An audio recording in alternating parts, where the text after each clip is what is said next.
Shavuot les amis, nous voilà arrivés maintenant à la fin d'un livre Sefer Bamidbar, les deux dernières parachutes Matot Massé. Il y avait une fois une histoire avec un grand rave dans la Gemara Kiddushin, Rabbi Tarfon, qui avait une mitzvah particulière qui respectait sa maman de manière exceptionnelle.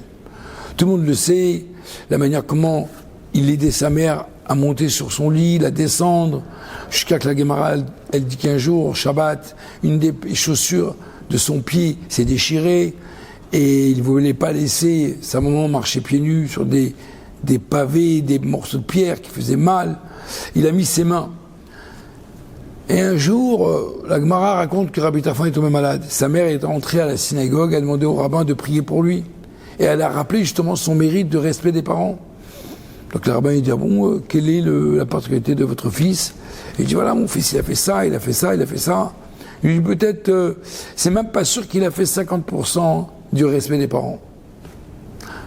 A priori, pourquoi les rabbins, ils ont répondu comme ça? On ne peut pas lui répondre que la cavote, vraiment, félicitations, vous avez un fils exceptionnel. Non. Il nous dit, pas sûr qu'il a fait 50% du respect des parents. Et c'est vrai que respecter les parents, c'est très difficile. Tout le monde le sait. Nous sommes dans la parachute Semet Matot Massé. Dans la parachute Massé, qui veut dire les voyages, la Torah va énumérer les 42 étapes du peuple juif dans le désert, 40 ans dans le désert. La question est de savoir, quand on dit voyage veut dire avancer. Tachana, campement. Un moment où ils se sont arrêtés et un moment où ils se sont campés. Ils se sont arrêtés ou plutôt ils ont voyagé. Il y a un seul endroit où ils ont voyagé, à Kadesh Barnea. Ils ont campé pendant 19 années. A priori, la logique aurait voulu plutôt, puisqu'ils ont voyagé, mais ils ont beaucoup campé.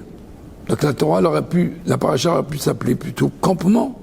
Voici les campements, les tachanot, les stations, voici les stations. Pourquoi on dit voici les voyages? Alors nous savons très bien tous qu'en vérité, c'est marqué dans la vie d'un juif, il y a bien sûr deux situations. Il y a un moment où on s'arrête, il y a un moment où on avance. Le père Kavot et Maxime de nos pères nous disent qu'il est l'homme riche, Ezo Ashir Asamer Bechelko. Qu'il est l'homme riche, celui qui se contente de ce qu'il a. Alors ça c'est bien lorsque matériellement, lorsque quelqu'un a une maison, il n'y a pas besoin d'une deuxième maison. Lorsqu'il a une voiture, ça suffit. Il a de quoi manger. Maintenant, ça marche matériellement. Mais dans le monde spirituel, ça ne marche pas comme ça. Dans le monde spirituel, c'est pas parce que j'ai fait quelque chose de bien que veut dire que il faut. C'est pas parce que j'ai fait quelque chose de bien que ça veut dire qu'en vérité, il faut s'arrêter là. Être content, se contenter de cela. Pas du tout. Dans le monde matériel, oui, mais dans le monde spirituel, c'est l'inverse. C'est la raison pour laquelle que la Torah elle a plutôt pris le mot masser. Voici les voyages. Voyage veut dire avancer. Bien sûr que le but, c'est pas de voyager, c'est d'arriver à la station. Mais n'empêche, nous devons avoir cette action de nous dire d'avancer. Et c'est ça en vérité la réponse que les rabbins ils ont dit à la maman de Rabbi Tarfon. Ton fils, c'est vrai qu'il a fait respect des parents extraordinaire. Mais si on va dire finalement qu'il a fait les 100% respect des parents, eh bien, dans ces cas-là, il n'a plus de raison d'exister dans ce monde. Donc, ils ont considéré plutôt que, pour lui donner une réfoua chez les mains, une longue vie, ils lui ont dit, voilà, il a fait que 50%. Il lui reste encore 50%, donc automatiquement, il est obligé de vivre. Et c'est pour cela qu'ils lui ont dit 50%.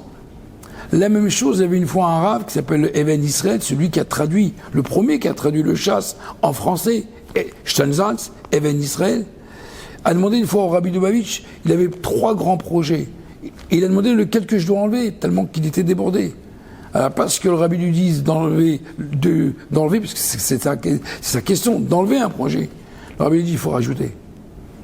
Eh bien, le fait d'avoir voulu rajouter, lui a demandé de rajouter, lui a permis en vérité une manière encore d'enthousiasme encore plus fort. Et c'est un enseignement pour nous.